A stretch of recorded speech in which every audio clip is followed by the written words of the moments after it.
ఈ చిన్న క్యాలిక్యులేషన్ ఒకటి చేయండి చూద్దాం. ఒక వ్యక్తి ఒక మనిషి దగ్గర నుంచి రోజుకి ₹1 చొప్పున 365 రోజులు తీసుకుంటే 365 రూపాయలు అవుతాయి కదా. అదే వ్యక్తి 365 రోజులు 13 కోట్ల మంది ప్రజల దగ్గర నుంచి రోజుకి ₹1 చొప్పున తీసుకుంటే ఎంత అవుతాయో చెప్పండి.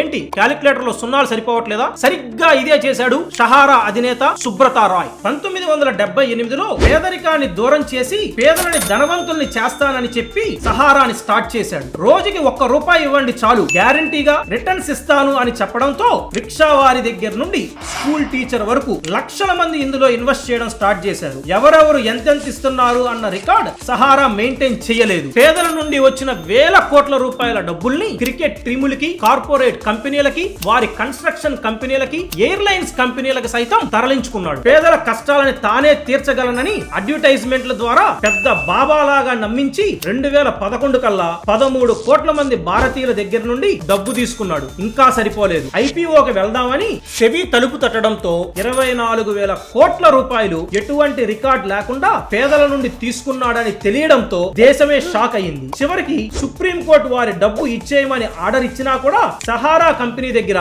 వారి రికార్డులు లేకపోవడంతో ఈ రోజుకి కూడా అది ఒక అన్సాల్వ్డ్ స్కామ్ కిందే ఉండిపోయింది. నెక్స్ట్ ఏ వీడియో చేయమంటారో కామెంట్ రూపంలో తెలియజేయండి. ఇలాంటి మరిన్ని వీడియోస్ కోసం మా ఛానల్ ని సబ్స్క్రైబ్ చేయండి. Thank you. జై హింద్.